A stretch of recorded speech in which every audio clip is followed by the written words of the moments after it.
আজকে আমি আপনাদের সঙ্গে একদম নতুন স্বাদের একটা রেসিপি শেয়ার করব। মাছ মাংস ফেলে এই নিরামিষ রেসিপিটাই খেতে চাইবেন, এতটাই টেস্টি হয়। নমস্কার বন্ধুরা, মুখার্জি রান্নার চ্যানেলে আপনাদের সবাইকে স্বাগত জানাই। এই রেসিপিটা বানানোর জন্য আমি একটা কড়া নিয়ে নিয়েছি।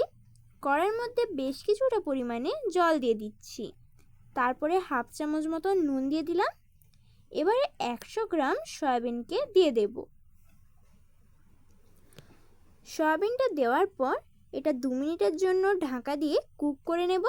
দেখুন 2 মিনিট পর ঢাকাটা খুলে নিচ্ছি।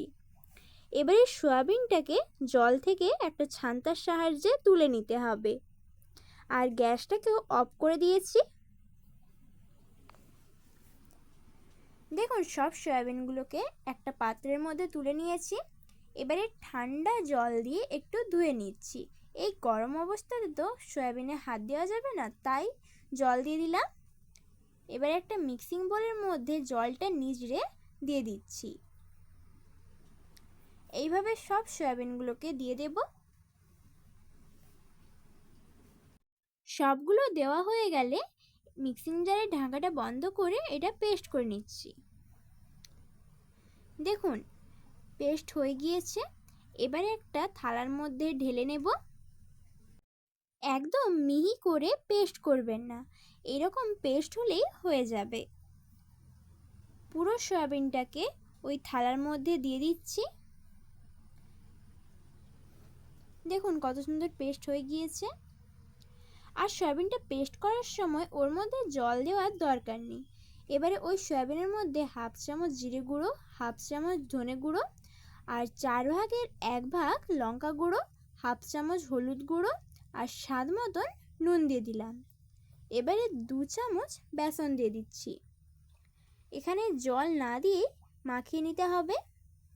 এবারে হাত দিয়ে ভালো করে মেখে নিতে হবে। দেখুন মাখানো হয়ে গিয়েছে। এবারে এর মধ্যে থেকে এইরকম ছোট ছোট করে লেচি নিয়ে নিচ্ছি।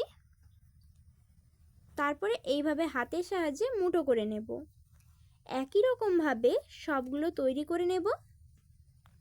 দেখুন কত সহজে তৈরি করা হয়ে যাচ্ছে।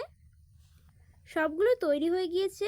এবারে একটা কড়ার মধ্যে তেল দিয়ে সবগুলোকে ভেজে নিতে হবে। আমি এখানে সরষের তেল দিয়ে রেসিপিটা তৈরি করব। আপনারা চাইলে সাদা তেল দিয়েও করতে পারেন।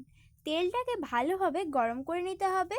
গরম হয়ে যাওয়ার পর এই সয়াবিনের মুঠাগুলো দিয়ে দিচ্ছি।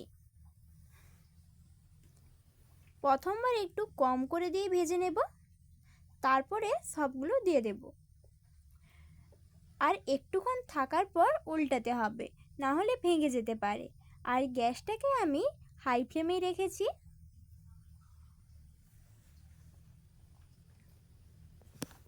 এইভাবে আস্তে আস্তে করে উল্টে নিতে হবে। দেখুন সবগুলো ভাজা হয়ে গিয়েছে। এইভাবে লাল লাল করে ভেজে নিতে হবে। এবারে একে একে করে সবগুলো তুলে নিচ্ছি।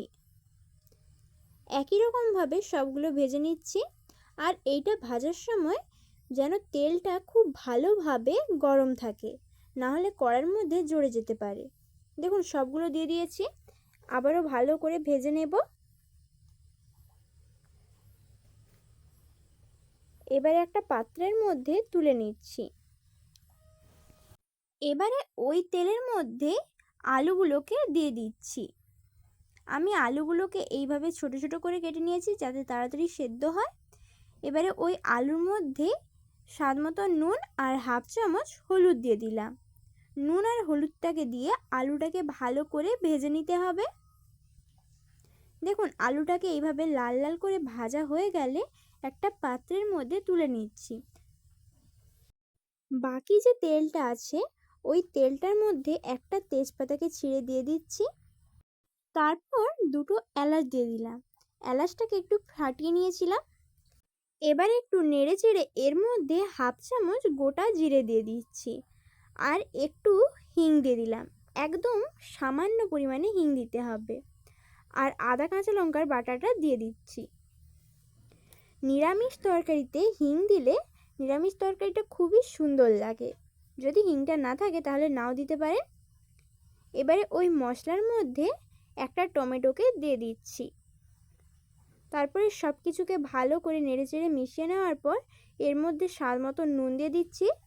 নুনটা দিলে টমেটোটা তাড়াতাড়ি নরম হয়ে যায়। ভালো করে নেড়েচেড়ে এর মধ্যে শুকনো মশলাগুলো দিয়ে দেব।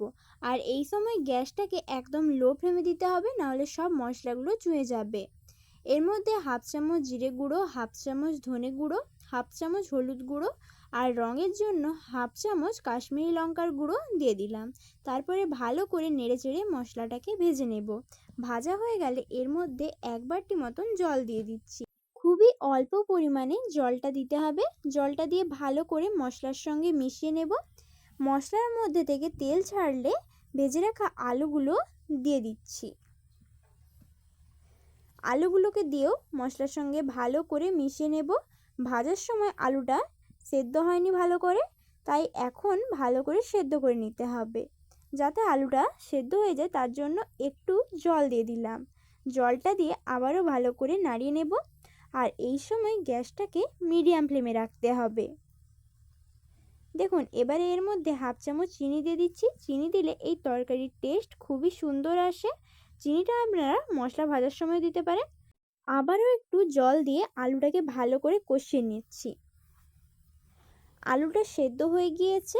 এবারে এর মধ্যে জল দিয়ে দিচ্ছি। যতটা ঝোল রাখতে চান ততটাই জল দিবেন, আমি খুব বেশি জল দেইনি। এবারে যে সয়াবিনের মুইঠাগুলো তৈরি করে রেখেছিলাম সেগুলোকে এর মধ্যে দিয়ে দিচ্ছি। ঝোলটা একটু ফুটে যাওয়ার পর এগুলো দিতে হবে। আর এগুলো দিয়ে বেশিক্ষণ ফোটানো যাবে না, তাহলে নরম হয়ে ভেঙে যেতে পারে। দেখুন আলুটা কত সুন্দর সেদ্ধ হয়ে গিয়েছে। একটুক্ষণ ফুটে যাওয়ার পর এর মধ্যে হাফ চামচ গরম মশলা আর একটু ঘি দিয়ে দিচ্ছি। নিরামিষ তরকারিতে ঘি দিলে তরকারির টেস্ট দ্বিগুণ বেড়ে যায়।